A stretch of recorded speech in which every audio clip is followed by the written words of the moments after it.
Now, students, today we are going to discuss an important topic of this lecture, which is absolute potential energy.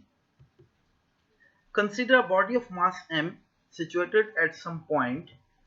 If it is raised through a vertical height h at a constant speed which is small enough that it acquires no appreciable kinetic energy, the force required to raise the body is just equal and opposite to the weight. W is equals to mg. The work done in raising the body is force into distance, which is equals to mgh. The potential energy of a body at a higher point h from the earth is mgh. Now अब जब हम बात करते हैं absolute potential energy की, तो हमें पता है जब हम पोटेंशियल एनर्जी की बात करते हैं तो पोटेंशियल एनर्जी बेसिकली किसी भी बॉडी को अगर आप लिफ्ट करते हैं जिसका मास m है, एक हाइट तक लेके जाते हैं h, तो उसके ऊपर जो वर्क डन किया जाएगा, ठीक है, वो work done as a potential energy इसमें स्टोर होगा और वो वर्क डन बराबर होगा mgh के। क्योंकि यहाँ पे बॉडी एक हाइट पे जाके हमने रोक दी है या एक हाइट पे ले गए हैं, तो वहां पर उसमें जो एनर्जी इंक्रीज हो रही होगी वो as a potential energy store होती जाएगी और उस पोटेंशियल एनर्जी को हम mgh के फॉर्मूले से नोट कर सकते हैं। लेकिन जब हम बात करते हैं एब्सोल्यूट पोटेंशियल एनर्जी की, तो एब्सोल्यूट पोटेंशियल एनर्जी बेसिकली वो वर्क डन है कि जब हम किसी बॉडी को किसी ऐसे पॉइंट जो कि एक फील्ड के अंदर मौजूद है, यानी कि ग्रेविटेशनल फील्ड की अगर हम बात करें, किसी भी बॉडी की ग्रेविटेशनल फील्ड से हम उसे एक ऐसे पॉइंट तक लिफ्ट करें जहां वो ग्रेविटेशनल फील्ड का इन्फ्लुएंस जीरो हो जाता है, तो उस पॉइंट से पहले जो भी पॉइंट होगा जहां तक ग्रेविटेशनल फील्ड का इन्फ्लुएंस मौजूद है, उस पॉइंट पर जो उसकी एनर्जी स्टोर होगी बॉडी के अंदर, वो as a potential absolute potential energy store हो जाएगी, या हम उसे एब्सोल्यूट पोटेंशियल एनर्जी कहेंगे। एक बार फिर सुन लीजिए कि आपके पास किसी भी बॉडी को एक फील्ड से आउटसाइड ले जाने का जो मेथड है, यानी कि एक ऐसे पॉइंट तक ले जाने का मेथड जहां पर ये हम कह सकते हैं कि जो एनर्जी है वो वहां पर इन्फ्लुएंस ऑफ पोटेंशियल एनर्जी या इन्फ्लुएंस ऑफ ग्रेविटेशनल फील्ड जो है वो जीरो हो जाता है।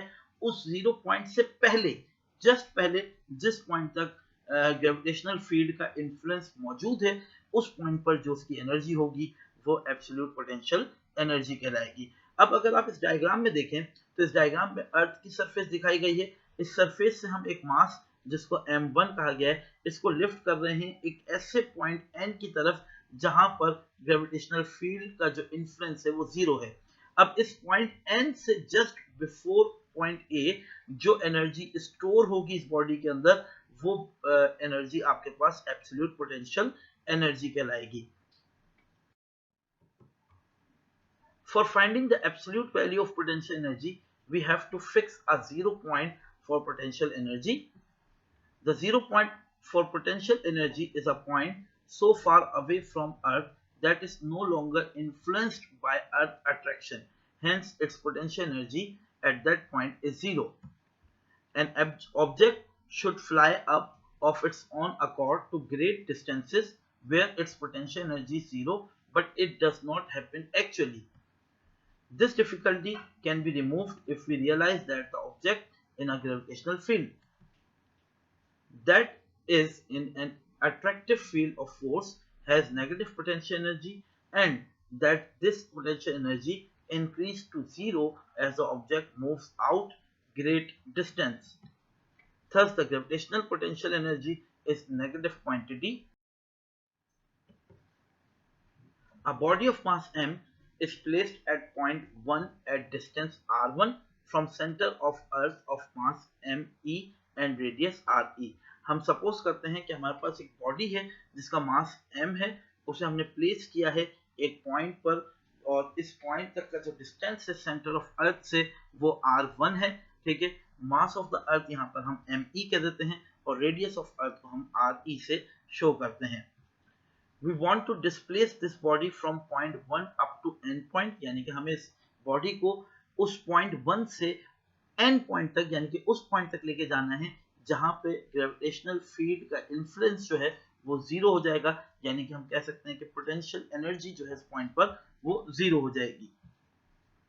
We have divided the whole distance into a number of small distances each of magnitude delta r as shown in figure। हमारे पास जैसा कि दिखाया गया था इससे पहले जो डायग्राम आपने देखी थी उसमें कि हमने उस पूरे पाथ को n तक के डिस्टेंस को from point 1 up to n तक के डिस्टेंस को हमने स्मॉल पॉइंट्स के अंदर डिवाइड कर दिया है।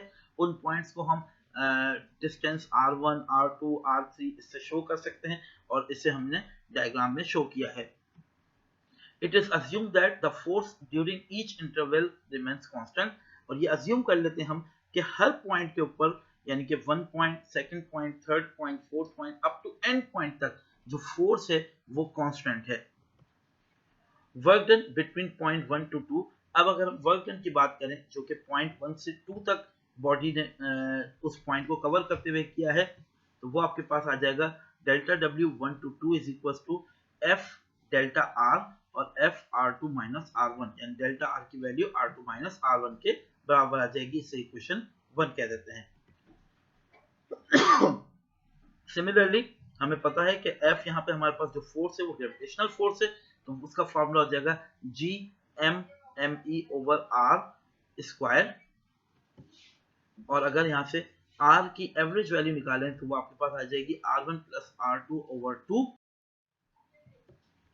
Now the distance from 1 to 2 we can write G(m)(e) over R square and delta R की जगह R2 minus R1। Now R square becomes R1 plus R2 over 2 whole square। हम इसकी squaring कर देते हैं क्योंकि मुझे इस R स्क्वायर की वैल्यू चाहिए और इस R स्क्वायर की वैल्यू जब मैं पुट करूंगा तो मेरे पास ये पूरा फॉर्मूला ड्राइव होना शुरू हो जाएगा। R square becomes R1 and R2। जब आप इस इक्वेशन को सॉल्व करेंगे तो आपके पास R स्क्वायर की जो वैल्यू आएगी वो R1 और R2 के बराबर आ जाएगी, यानी कि जब आप इस इक्वेशन को सॉल्व करेंगे तो आपके पास ये वैल्यू आ जाएगी और इस इक्वेशन को सॉल्व करने के बाद R1 R2 आ जाएगा। किस तरह से आएगा, हम इसको होल स्क्वायरिंग के फॉर्मूले से ओपन करेंगे। R2 की जगह R1 की जगह R2 plus delta R put करेंगे और फिर उसके बाद जब इसको कैंसिलेशन करेंगे तो हमारे पास रिमेनिंग वैल्यू जो रह जाएगी वो R1 और R2 के बराबर आ जाएगी। Putting the values of R square in equation 2 we get, हम अगर R square की वैल्यू को इक्वेशन 1 में इक्वेशन 2 के अंदर अगर पुट करते हैं तो आपके पास जो वैल्यू बनेगी वो आ जाएगी G(m)(e) over R1 and R2 multiply by R2 minus R1।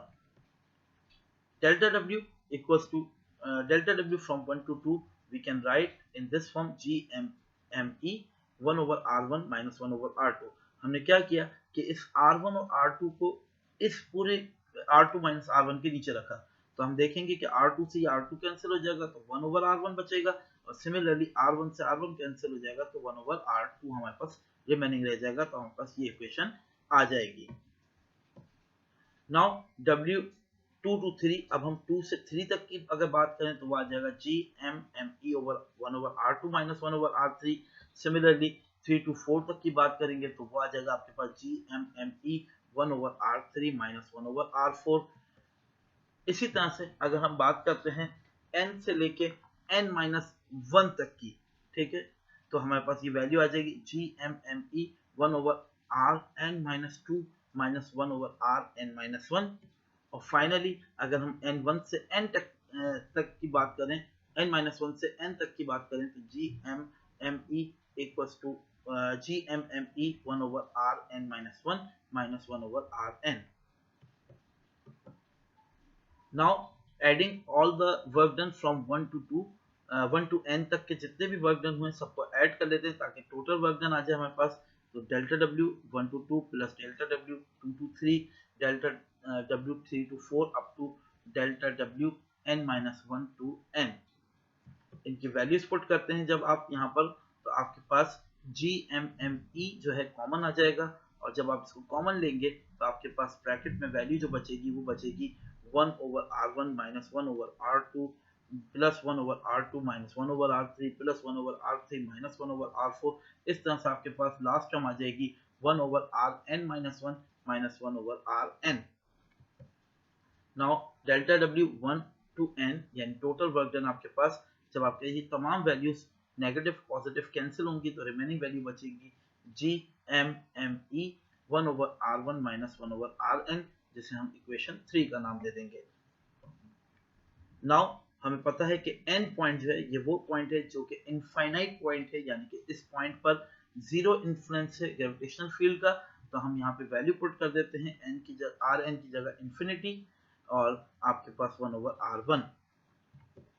जब आप 1/इन्फिनिटी करेंगे तो आपके वैल्यू आ जाती है 0, तो आपके रिमेनिंग वैल्यू रह जाएगी delta W 1 to infinity equals to GMME 1/r1 minus 0। और आपके पास फोर्थ इक्वेशन आ जाएगी delta W 1 to infinity is equals to GMME/r1। ये इक्वेशन 4 हो जाएगी आपके पास। If we displace the body from the surface of Earth of radius RE, then replace R1 by RE, and equation 4 becomes delta W 1 to infinity is equals to GMME/RE. From the surface of Earth up to infinity, absolute potential energy can be written as GMME/RE. It is the work done against gravitational field or gravity, so its value is always taken as negative. So we can write this equation like this, minus GMME/RE. Now gravitational potential energy at any point is defined as the potential energy per unit mass at that point, which is at a distance r from the center of Earth, and it is given by V equals to minus GMME/RE. Thank you, students. If you have any problem or any query regarding this lecture, you can ask me on my WhatsApp number or through Google Classroom. Thank you again.